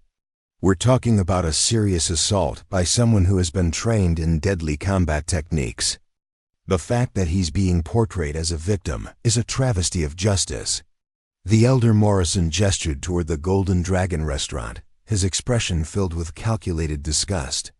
"This family runs a business in our community, but they've taught their son that violence is an acceptable response to social interaction. How can we trust them? How can we feel safe with people like this in our neighborhood?" Detective Martinez was typing rapidly on her phone, forwarding the video footage to her federal contacts in real time. "They just handed us a gift," she explained. "Making false statements about victims of civil rights violations is another federal crime. These people really don't know when to stop digging their own grave." The interview continued for another 10 minutes, with Jake and his father painting themselves as brave survivors of a vicious hate crime. Other parents joined in, calling for Marcus to be expelled from school, banned from the community, even deported despite being an American citizen born in Jefferson Township. "They're overplaying their hand," Detective Martinez observed. "The more extreme their claims become, the easier it will be to expose the truth." As the crowd outside began to disperse, Detective Martinez prepared to leave. She handed Marcus her business card and a small recording device. "Keep this with you," she said. "If anyone makes direct threats or tries to intimidate you, record everything. And remember, no matter how this looks right now, justice is coming. Sometimes it takes longer than we'd like, but it's coming." After the detective left, Marcus sat with his parents in their small living room, processing everything they had learned. The systematic nature of the campaign against them was now clear. This wasn't just about revenge for a fight, but about something much larger and more dangerous. "They're trying to drive us out," David said quietly. "Not just out of business, but out of the community entirely." Linda nodded, her expression thoughtful. "Your grandfather faced something similar in China. The local authorities didn't just want to punish him, they wanted to erase any memory of his resistance." Marcus pulled out his grandfather's journal and found another relevant passage, one he had read many times but never fully understood until now. "The bandits returned today, with officials who demanded that the village elders denounce me publicly. They want to destroy not just my body, but my reputation, my memory, everything I represent. They understand that ideas are more dangerous than individuals, but ideas cannot be killed with bullets or silenced with threats. Every child who saw me stand up to the bandits carries a piece of that courage inside them. Every family that was protected knows that resistance is possible, They can destroy my business, ruin my reputation, even take my life. But they cannot undo the moment when people saw that bullies could be defeated, that the weak could become strong, that right could triumph over might. That moment will outlive all of us. Marcus closed the journal and looked at his parents, seeing the same determination in their eyes that had carried them across an ocean to build a new life in a foreign land. "We're not leaving," he said firmly. "We're not backing down. We're going to see this through to the end, even if it costs us everything." Linda asked gently. Marcus thought about the scholarship offers that had been withdrawn, the business that was being attacked, the peaceful life that had been shattered by his decision to fight back. "Especially then," he replied, "because if we run now, every kid who's being bullied will think that fighting back isn't worth it. Every family that's being threatened will believe that keeping quiet is safer than standing up." He stood and walked to the window, looking down at the street where protesters still lingered, where reporters still waited for the next development in the story they had helped create. Grandfather didn't run when the authorities came for him. Detective Martinez isn't backing down, even though it could hurt her career. We're not going to be the ones who break the chain. Outside, the late afternoon sun was beginning to set over Jefferson Township, painting the sky in shades of gold and crimson. Somewhere out there, federal agents were building a case that would expose the truth behind the lies. Somewhere else, a community of supporters was planning their own response to the hate and intimidation. The storm was far from over, but for the first time since this all began, Marcus felt like they weren't facing it alone. Justice might be slow, but it was coming, and when it arrived, the bullies and their enablers would discover that some people couldn't be intimidated, some families couldn't be driven away, and some truths couldn't be buried beneath lies and money. The real fight was just beginning. Wednesday morning brought a development that no one saw coming. Marcus woke to the sound of his mother's excited voice drifting up from the restaurant below. He stumbled out of bed and down the stairs to find the Golden Dragon packed with customers, more people than he had seen there in months, all chatting animatedly while enjoying his parents' cooking. "What's happening?" Marcus asked, rubbing sleep. From his eyes, Linda beamed at her son, her face glowing with pride and relief. "Look at this," she said, gesturing around the crowded restaurant. "They started arriving at 6 this morning. People from all over the state, driving hours just to eat here and show their support." At one table, Marcus recognized Mrs. Patterson, their longtime regular customer, sitting with 3 other elderly women. At another, a young family with 2 children was carefully teaching their kids how to use chopsticks. Near the window, a group of college students wore T-shirts that read "Respect" in both English and Chinese characters. How did they all know to come here? Marcus asked. Vade emerged from the kitchen carrying 2 steaming plates, his face flushed with exertion and happiness. "Social media," he explained. "Someone started a hashtag support Golden Dragon. It's been shared thousands of times overnight." Marcus pulled out his phone and searched for the hashtag. What he found took his breath away. Videos of his grandfather's restaurant, pictures of his family, stories from customers describing years of excellent food and service. But more than that, there were testimonials from people who had never even visited the restaurant, but wanted to support a family that was being targeted for standing up to bullies. "My son was bullied at school until he saw Marcus Chen's videos. Now he's taking martial arts classes and standing up for himself. Hashtag support Golden Dragon drove 3 hours from Cleveland to eat here. Best sweet and sour pork I've ever had, and the family is absolutely lovely.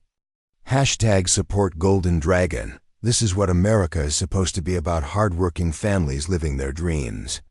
These people deserve our support, not harassment. Hashtag support Golden Dragon." The messages kept coming, thousands of them, from across the country and around the world. Marcus scrolled through post after post of support, encouragement, and shared stories of overcoming bullying and discrimination. Marcus, called a familiar voice from across the restaurant. He looked up to see Sarah Chen from his chemistry class, waving from a corner booth where she sat with her parents and younger brother.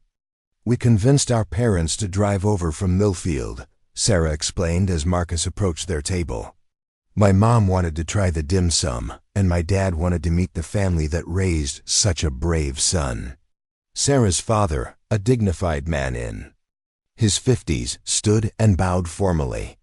"Mr. Chen," he said in accented English, "your son has brought honor to our community. My family is proud to support your business." Similar scenes played out throughout the restaurant as Marcus moved among the tables. A veteran from the Korean War wanted to shake hands with the grandson of Qin Wei-ming, whose reputation had apparently spread throughout the Asian American community. A group of martial arts students from a neighboring city had made the pilgrimage to meet the Kung Fu Kid in person. But the most meaningful encounter came when a shy middle school student approached Marcus near the kitchen. "Excuse me," the boy said quietly. "Are you really Marcus Chen?" "Yes," Marcus replied, kneeling down to the boy's eye level. "What's your name?" "Kevin Park," the boy replied. "I'm in 7th grade at Roosevelt Middle School. There are these 8th graders who have been picking on me every day, calling me names, taking my lunch money." Kevin's mother stood nearby, watching the interaction with obvious concern. She was a small woman who looked exhausted by the stress of trying to protect her son from bullies she couldn't control. "Yesterday I saw your videos," Kevin continued, his voice growing stronger. "I saw how you stood up to those big kids even though they outnumbered you, and I thought, maybe I don't have to be scared all the time." The boy reached into his backpack and pulled out a crumpled piece of paper. "I wrote down what happened when those kids bothered me. Every time, every day, everything they said and did. My mom says we can give it to the school now, because you showed us that fighting back doesn't make you a bad person." Marcus felt his throat tighten with emotion. This was why he had endured the threats, the legal challenges, the systematic attempt to destroy his family's reputation, so that kids like Kevin could find the courage to speak up for themselves. "You're very brave, Kevin," Marcus said seriously. "It takes more courage to document bullying and report it than most adults realize. And you're absolutely right, standing up for yourself doesn't make you a bad person." He thought for a moment, then pulled out a small card that Grandmaster Liu had given him years earlier. It contained the school's contact information and a brief explanation of their scholarship program for students from low-income families. "If you're interested in learning martial arts," Marcus said, "take this to my teacher. Tell him I recommended you for the community program. Learning to defend yourself is important, but learning to believe in yourself is even more important." Kevin's face lit up with hope as he clutched the card. His mother wiped away tears, mouthing a silent thank you to Marcus before guiding her son back to their table. As the morning progressed, Marcus began to understand the scope of what was happening. This wasn't just a show of support for his family's restaurant, it was a movement. People who had felt powerless against bullies, discrimination, and injustice were finding their voice through his story.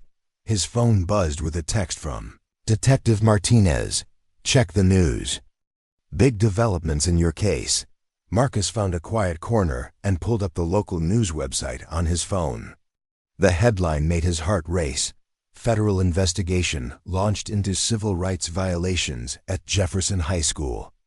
The article explained that the FBI had opened a formal investigation into a pattern of racially motivated harassment targeting students at Jefferson High. While no names were mentioned, the description clearly referred to Marcus's case and the documented threats that had followed. But the most shocking development was buried in the third paragraph.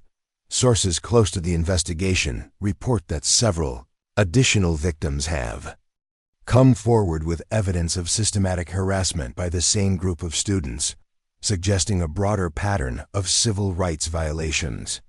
Marcus scrolled down to find a video interview with Tommy Rodriguez, the sophomore who had been bullied. Earlier in the year, Tommy was speaking directly to the camera, his young face serious but determined. "I was scared to say anything before," Tommy explained. "These guys were bigger than me, their parents were important, and I thought no one would believe me. But when I saw Marcus Chen stand up to them, when I saw that someone could fight back and win, I realized I didn't have to be silent anymore." The video showed Tommy presenting a thick folder to FBI agents, photographs of bruises, screenshots of threatening text messages, medical records from a fall that had actually been the result of being pushed down a flight of stairs by Tyler.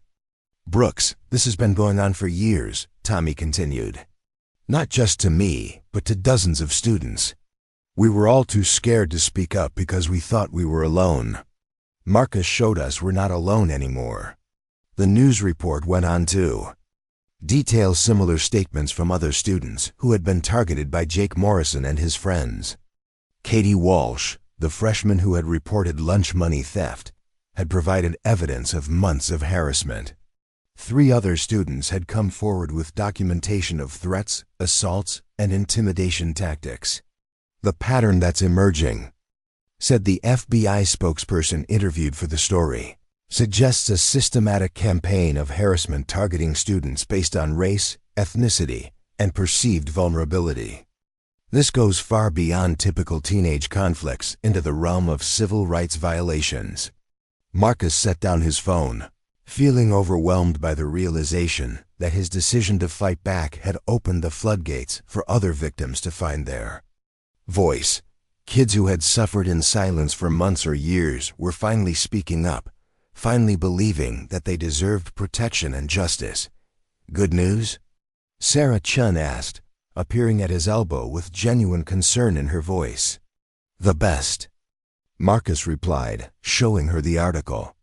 "It turns out I wasn't the only one they were targeting. Other kids are finally speaking up." Sarah read the article, her expression shifting from relief to anger to determination. "This explains so much," she said finally. "I always wondered why certain students seemed so afraid in the hallways, why some kids ate lunch alone in empty classrooms instead of the cafeteria." She looked directly at Marcus, her eyes bright with admiration. "You didn't just defend yourself. You gave all of them permission to stop being victims." As the lunch rush continued, Marcus worked alongside his parents to serve the stream of supporters who kept arriving. Each customer brought their own story, some of overcoming bullying, others of standing up to discrimination, all of them connected by the belief that good people had a responsibility to support each other against those who would abuse their power. Around 2 o'clock, a familiar figure appeared in the doorway. Grandmaster Liu Wei entered the restaurant, his presence immediately commanding respectful attention from the customers who recognized him from the viral ceremony videos. "Shifu," Marcus said, bowing as his teacher approached. "I came to see this phenomenon for myself," Grandmaster Liu replied, his eyes scanning the packed restaurant with obvious satisfaction. "It seems your grandfather's spirit has awakened something in the community." The old master made his way through the restaurant, speaking quietly with various customers, accepting their thanks and respect with dignified humility. But Marcus noticed that he was also observing, studying, evaluating something that only his experienced eyes could perceive. "What do you see, Shifu?" Marcus asked when his teacher returned to the counter. Grandmaster Liu was quiet for a moment, his gaze distant and thoughtful. "I see the beginning of real change," he said finally. "Not just for you or your family, but for this entire community. When people find the courage to stand together against injustice, that courage becomes contagious." He pulled out his phone and showed Marcus a news article from a national website. The headline read, "The Kung Fu Kid Effect, Bullying Reports Surge as Students Find Their Voice." The article detailed a nationwide phenomenon. Schools across the country were reporting increased reports of bullying as students, inspired by Marcus's story, found the courage to speak up about their own experiences. Martial arts schools were seeing enrollment surges as parents sought to empower their children with both physical skills and mental confidence. Your grandfather always said that the highest form of martial arts was not about individual combat, but about creating a society where the strong protect the weak, Grandmaster Liu explained. Today, I see that principle in action. He gestured. Around the restaurant, where conversations continued at every table, people sharing stories, offering support, building connections that transcended racial and cultural boundaries. This is what victory looks like, the old master said with quiet satisfaction. Not the defeat of enemies, but the awakening of allies. As the afternoon wore on, Marcus began to understand that something fundamental had shifted. The bullies and their enablers had overplayed their hand, revealing the ugliness beneath their privileged facades. In trying to destroy one family for standing up to them, they had awakened a community of people who were tired of watching good people suffer in silence. The storm was far from over. Legal battles lay ahead, and the forces arrayed against them were still powerful and well-funded.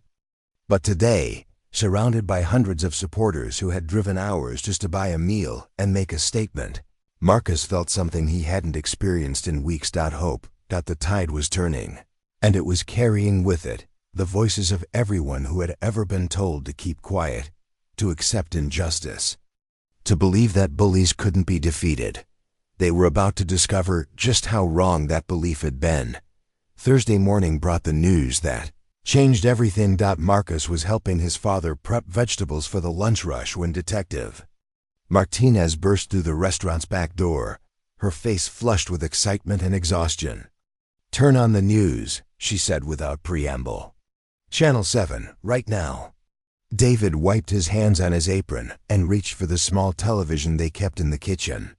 The screen flickered to life, revealing the familiar face of Channel 7's morning anchor, but her usual composed demeanor was replaced by barely contained excitement.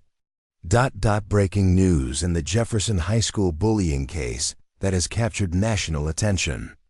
FBI agents executed search warrants early this morning at the homes of 6 students involved in the alleged assault on Marcus Chen, and what they discovered has sent shockwaves through the community. The screen cut to footage of FBI agents carrying boxes of evidence from several suburban homes, including the Morrison family's sprawling mansion. Jake Morrison stood on his front lawn in handcuffs, his face pale and confused as he was loaded into a federal vehicle. According to federal prosecutors, the anchor continued, evidence seized in this morning's raids reveals a coordinated campaign of harassment targeting not just Marcus Chen, but dozens of students over a period of 3 years. Marcus felt his knees go weak. 3 years. While he had been quietly enduring occasional harassment, other students had been suffering through a systematic campaign of terror that made his own experiences seem minor by comparison. Detective Martinez pulled out her tablet and showed them the evidence that had been unsealed that morning. Group chat screenshots revealed the true scope of the conspiracy. Jake Morrison and his friends hadn't just been typical bullies, but the leaders of what prosecutors were calling a harassment network that targeted vulnerable students with military precision. The messages were horrifying in their calculated cruelty. Jake Morrison found another target. New kid from Somalia. My parents don't speak English. Easy pickings. Tyler Brooks already got his locker combination from his friend Ashley. We can mess with his stuff whenever we want. Connor Walsh. My dad says these refugee families get government money we should be getting. Time to make them earn it. They kept detailed records, Detective Martinez explained, scrolling through page after page of evidence. Photos of students they had targeted, information about their family's immigration status, even financial records they had somehow obtained about local businesses owned by minorities. The scope of the operation was staggering. The group had systematically identified and targeted students based on race, ethnicity, family income, and immigration status. They had infiltrated social groups to gather information about their victims, coordinated attacks to maximize psychological damage, and used their family's influence to prevent consequences. Marcus stared at a particular exchange that made his blood run cold. Jake Morrison. Chen family restaurant does good business. Dad says we could probably get the health department to find some violations if we need to shut them down. Tyler Brooks. My mom knows the zoning commissioner. One complaint about noise violations, and they'll have to deal with daily inspections. Connor Walsh. Better idea, let's just wait for the right moment and destroy the kid completely. Make an example that keeps the other foreigners in line. They were planning this, Marcus said quietly. The fight, the media campaign, everything. It wasn't just revenge. It was a coordinated attack designed to drive my family out of the community. Detective Martinez nodded grimly. The fight in the hallway was supposed to go differently. According to their messages, they expected to beat you up badly enough to hospitalize you. When you defended yourself successfully, they activated what they called Plan B, the media campaign to paint you as a dangerous foreign threat. She showed them another set of messages that revealed the extent of the conspiracy. Jake's father had been in contact with sympathetic media figures, feeding them talking points about foreign violence and dangerous martial arts training. Tyler's mother had used her position on the city council to pressure local businesses to distance themselves from the Chen family. But they got sloppy. Detective Martinez continued with satisfaction. Success made them overconfident. They started documenting their activities, bragging about their influence, even recording videos of some of their attacks on other students. The evidence included security footage from the school that showed Jake and his friends cornering a Somali student in a bathroom, forcing him to hand over his lunch money while they hurled racial slurs at him. Another video showed them destroying a Mexican-American girl's artwork project while laughing about deportation practice. How many victims were there? Linda asked, her voice barely above a whisper. 47 students over 3 years, Detective Martinez replied. Some were targeted once or twice. Others, like Marcus, faced ongoing harassment. A few were so thoroughly terrorized that they transferred to other schools or moved away entirely. The detective's expression hardened as she continued. This wasn't teenage bullying. This was domestic terrorism targeting children based on their race and ethnicity. The federal government takes that very seriously. The television continued its coverage, now showing footage of Tyler Brooks and Connor Walsh also being arrested at their homes. Their parents stood watching in shock as their sons were read their rights and loaded into federal vehicles. The 6 students involved face federal charges including conspiracy to violate civil rights, cyberstalking, and terroristic threatening, the anchor reported. If convicted, they could face up to 20 years in federal prison. But the arrests were only the beginning. The investigation had uncovered evidence of adult involvement in the harassment, campaign parents who had used their influence to shield their children from consequences, community leaders who had helped coordinate the media attacks on the Chen family, even school administrators who had deliberately ignored reports of harassment. The corruption goes deep, Detective Martinez explained. Principal Harrison is clean. He was actually being pressured from above to downplay the bullying reports. But the superintendent, 2 school board members, and several city officials are all under investigation for their roles in covering up the harassment. Marcus felt overwhelmed by the scope of what was being revealed. His simple act of self-defense had pulled back a curtain on a much larger system of corruption and organized hatred that had been operating in his community for years. What happens now? David asked. Now justice happens, Detective Martinez replied firmly. The federal prosecutors are seeking maximum sentences for all involved. This case is going to set a precedent for how seriously the government takes organized harassment of minority students. She stood to leave but paused at the door with one final piece of news. Oh, and Marcus, you might want to check your email. Princeton University called this morning. Seems they're reconsidering their scholarship decision. After the detective left, Marcus's phone began buzzing with notifications. Princeton wasn't the only school that had changed its mind. Harvard, Stanford, MIT, and a dozen other prestigious universities were reaching out to apologize for their hasty decisions and to reaffirm their scholarship offers.